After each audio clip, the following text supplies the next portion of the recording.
I fought for my country. I served in the United States Marine Corps, 2 tours in Iraq.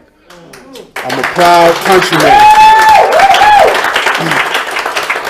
But I'm also a man who came home after serving in Fallujah and Al-Ramadi, and I can't even put food on the table for my family, gentlemen.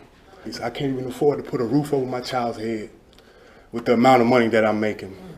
I worked 45 hours this week, and my manager pulled me over to the side and told me that you can't have these 5 hours of overtime at time and a half. She told me she was going to take my 5 hours and put them on next week's check so she wouldn't have to give me my time and a half. That's illegal. And disperse it out, but it happens. It happened.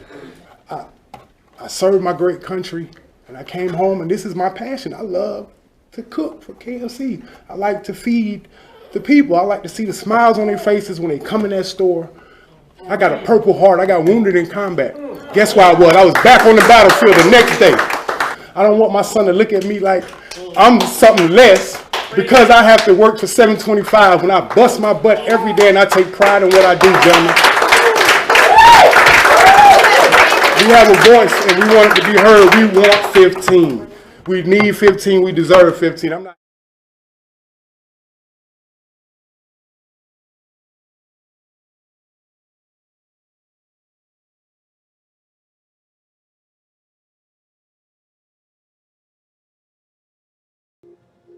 Okay, I'm sure by now most of you have seen the video with Darrell Odom where he's lobbying for 15 an hour. KFC worker, prior Marine, got the Purple Heart. I myself am a prior Marine, went from 2006 to 2010. I got out in 2010. I've been building up and running my own business since then. And I subcontract out a lot of work still as I'm trying to do what I got to do. The thing with all that is you know, I've used my veterans benefits since I've got out, and I was curious as to why Darrell hasn't done the same thing, why he hasn't used the GI Bill or something else to do better for himself.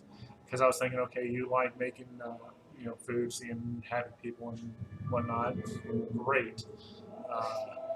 So why not take that, go to a culinary school, open your own restaurant, and make people happy, make more money that way? Well, I did some searching and looking for it. He's lost his GI benefits. He ended up with a dishonorable discharge out of the military.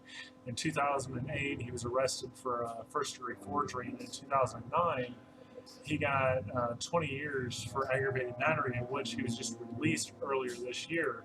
So he's still a low man on the totem pole when it comes to eating working at KFC. He only got out in May of this year. Okay. Now, the thing about minimum wage, it's not called a livable wage. It's called a minimum wage, and it's minimum wage for a reason, because it is designed, jobs like these are designed for high schoolers that are looking to make money to take themselves to the prom, or to be able to buy their phone and pay for their time on it, or for college students that are looking to make a little extra cash while they work at while they live in dorms and go to school to better their lives. It's not for grown men to make into a profession to stay working at, well, grown men or women, to stay working at for 20 plus years and try to retire from. You don't retire as a fry cook from fucking McDonald's or Burger King or something like that. With that being said, let's look at the economics of it. Okay, McDonald's is one of the biggest chains that is out there. This doesn't even take into fact, what KFC makes. In 2014, McDonald's had a revenue of $27.11 billion. In 2014, they employed around 1.9 million people. Okay.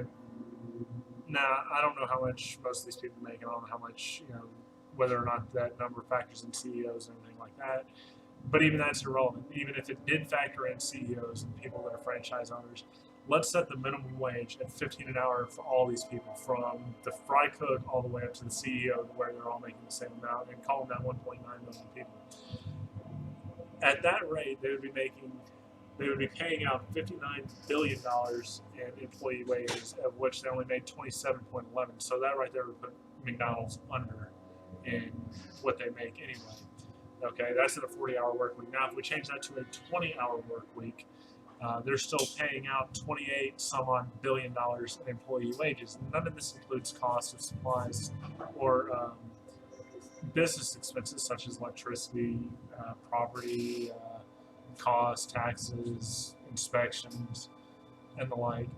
And that's part of the reason that these companies are like, okay, you want 15 an hour? Fine, we're just going to replace the majority of our staff with automated machines. They would have to cut their workforce by at least half, if not more than half, of the employees just to be able to sustain the business. Now, the thing with that is if they do that, then you're going to have nearly 1 million people out of jobs almost instantly because of it.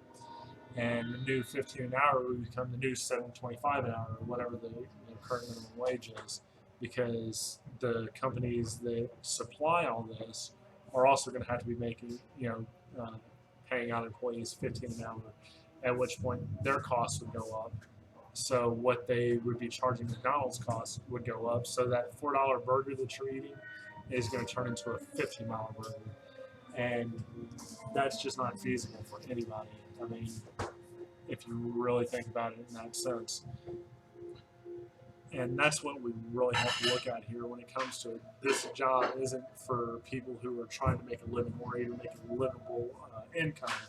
It's for people that are trying to make a supplemental kind of income, not trying to live off of it. If you want to make a livable wage, learn a skill, learn a trade, go out and do something with it, and just hope that whoever ends up you trying to apply for or trying to get hired on with can look past the record, which honestly they really should, because most of the time it's a bunch of crap anyway. I'm out.